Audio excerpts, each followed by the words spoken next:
The complete guide to performing the Zetsubou no Shima Easter egg solo using only classic Gobblegums without the starting RK5. The Easter egg on this map feels quite a bit different from Der Eisendrach's. Progression on Zetsubou is a lot less linear. You can work on many tasks simultaneously, even in different orders from run to run. If DE wasn't for you, give ZNS a try. Grab my hand and let me take you through Zetsubou no Shima. For Gobblegums, the only required one is anywhere but here. The Easter egg cannot be completed solo without it. I like to take Sword Flay in case I get an early round roll pre-ABH. This can help with early rituals, and In Plain Sight is a great option for the final boss fight. On round 1, search for the bucket that spawns and idle up the hill near the Gobblegum machine. Don't bother hitting it yet. When you're up here, zombies are limited to the 2 close window spawns. Farm up to 1,250 points. To do this, I line up collaterals, take 4 shots, and then knife my target. Check the first ritual symbol, then buy your way to the altar and check your middle challenge. There are 3 playable challenges that we could use. Number 1 is kill 10 spore-infected zombies with headshots. Train up a bundle of zombies, lead them to a spore, and pop it. Feel free to buy the RK5 when you have 500 points to make this easier. This is the preferred challenge. Number 2 is obtain a power-up from a plant. This requires your starting bucket to have blue water. Power-ups have a chance to spawn from a seed that has been blue watered at least once. In round 1, plant a seed and water it. Don't touch that plant anymore. In round 2, you can grab fresh blue water from the blue lab to start on other seeds in case the first one fails. In round 3, you'll be able to harvest the first seed for a mid-tier reward. If you don't complete this challenge by round 4 or 5, just restart. Here's a quick video on how to fast restart your game on PC. Hello, message from the editing room here. Along with this link, I'm going to include links to the buildable locations for the shield and the gas mask, as well as the wiki for the Trials of the Ancients, so you can get some descriptions on the possible top and bottom challenges you can find. That's all, back to the video. Number 3 is kill 15 zombies attracted to a plant. This requires your starting bucket to have purple water. In round 1, plant a seed and water it. In round 3, that plant will grow into a bait plant. Kill zombies with the wall by RK5 as they're walking towards the plant. If they get too close, the plant will take them out, which doesn't count towards your total. This challenge is probably the worst of the 3. If you did not get one of these 3 playable challenges, restart your game. Grab the skull corresponding to the first ritual site. The 4 possible patterns are 1-1, 2-1, 3-3, and 3-2-1. The ritual sites will be randomized each game, but their home positions at the altar are static. Still in round 1, start the ritual and knife the green zombies to protect the skull.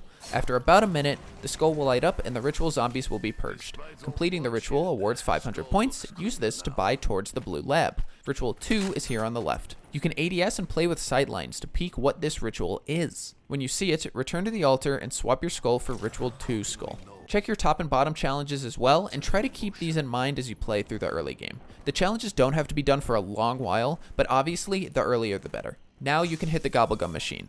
I wait in case I get Sword Flay and can extend it into rounds 2 and 3. You're going to roll every single round for the first 5 rounds, keeping ABH above all else. This ensures that when we want to roll for ABH again in the late game, we immediately have a chance to get it. Flip the round. From round 2 up until the spider round, we have multiple targets. We are completing the middle challenge, turning on the power, grabbing 2 shield parts, grabbing 2 gas mask parts, and completing 2 more rituals. I'm going to keep trackers up at the top of the screen to show you things you can work on simultaneously. Buy the RK5 here once you have 500. It will be your secondary weapon and point farmer for a while. Don't attempt any rituals until you've completed the middle challenge. You'll see why. When you return to cash in the challenge, a gun will float up out of the altar. There are 3 weapons that could pop out of the altar for you to take, but if you let it float back down, you can re-roll your reward. Don't take the SVG, don't take the Brecci, take the Dingo. This thing is broken. During these early rounds, we want to buy into blue side, grabbing the first shield part, buy the blue lab and farm up, maybe to 3,000 points or so,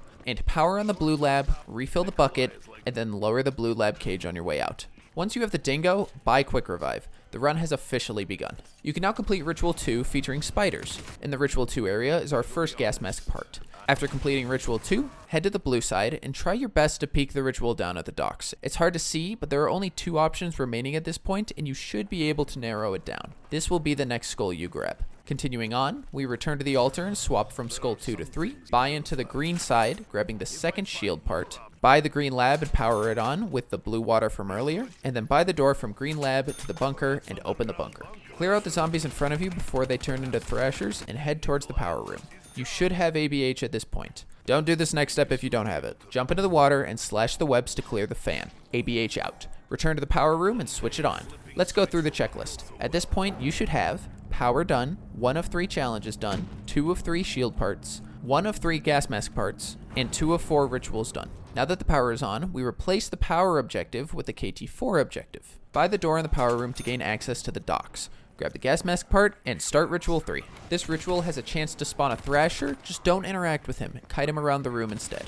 After ritual 3, return to the altar and swap to skull 4. This is about as far as you can get before the first spider round. Whenever that round comes, play it out under the blue lab. Bait a spider into the cage, then raise it and extract its purple juice. This will give you your first KT4 part. Try not to make the caged spider the last one in the round, as you'll need to re-lower the cage to claim the max ammo if you did. If you accidentally killed all the spiders before caging one, don't worry, we don't need the KT4 for a while. That's what I did on this run. Time to complete the last ritual in the bunker basement. Spiders will spawn again, and maybe a Thrasher as well. Drop nades at the pedestal to help protect the skull.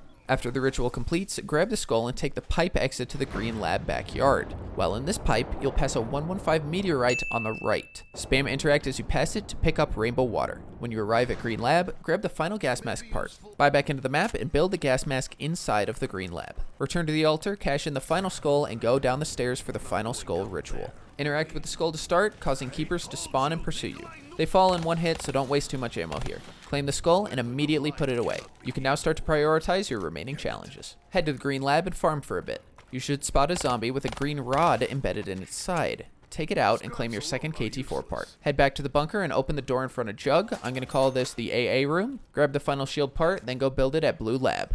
Head back to the bunker, and it's time for a checklist check-in. Shield is done, gas mask is done, rituals are done, challenges are still in progress, and we have 2 of 3 KT4 parts. We're going to replace the 3 complete objectives with 4 more. Pack-a-Punch, Perks, the Mesmerizes, and Cogs. Buy the door to the right of Pack-a-Punch, aka Purple Water, and buy the door in front of Meal Kick, then thin out the round. Run to the purple water and take out the skull of Nansapwe. We are going to mesmerize 3 different locations with the skull using the ADS button. Right-click on PC. If you can't get this all at once, that's fine. Just do it another round. Mesmerize this broken poster on the wall, run to the bunker entrance and mesmerize this wall next to the elevator, then run to the basement and into the water tunnels. Swim through air pocket 1, on your way to air pocket 2, then down this blue tunnel. Grab the plant for our final KT4 part, then mesmerize the wall to the side. Plant a seed and water it with the rainbow water you claimed earlier. Break the spore next to you for extra air, then return to the close second air pocket. Flip the round from here. As the next round starts, return to the seed, immediately re-water it, and then use your second ABH charge. Assuming you've done all the mesmerizes, your ABH will place you in a room above the blue lab. Pick up the cog that's on the ground. This is the first of 3. With ABH now empty, start rolling for it again. You could probably spend a few points on rerolls if you want to and have the extra cash. Return to the bunker lab to build the KT4. Your loadout is going to be this and the dingo for the rest of the game. There is no need for meal kick. Flip the round back inside of the water tunnels. At the start of this round, use your last bucket charge on the plant and ABH or swim out. While that plant finishes growing, we're going to start on another cog. Go to the blue lab, fill your bucket with blue water, and plant all of your seeds, watering them, and then shooting them with the KT4 once.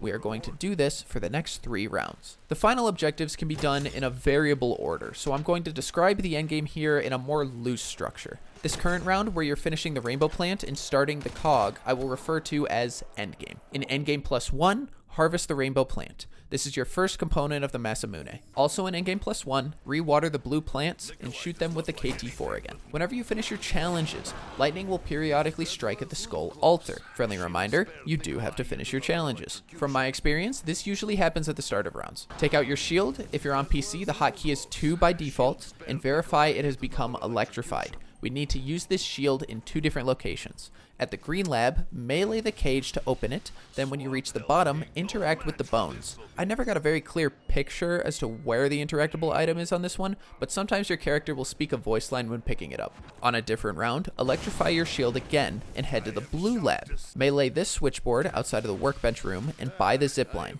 When you are directly over the dock, press the melee button. There is no momentum on this zipline, and if you fall early, the game is over. Don't forget, if we got into endgame round +2, re-water the blue plants and shoot with the KT4 one last time. Anytime after acquiring the KT4, you could do the spider boss fight at the blue lab. Shoot the web with the KT4 and play a very simple Dance Dance Revolution minigame, shooting the spider when its mouth is pouring venom. After it falls, interact with its mouth to claim a fang, our last Masamune part. On your way back, stop by the grass-fed Widow's Wine machine and take a free perk. The other two perks I recommend on this map are Stamina Up and Juggernog. We prefer Stamina Up over Speed Cola because flight is greater than fight. When your blue KT4 super plants are fully grown, harvest them one at a time. This step is not guaranteed, just more likely when performing the Easter egg and when using the KT4 shots multiple times. One of the plants should have a flak shell inside of it. Grab the shell, then return to the AA room next to Jug. You need to load the AA gun and fire at the big plane that spawns in every round.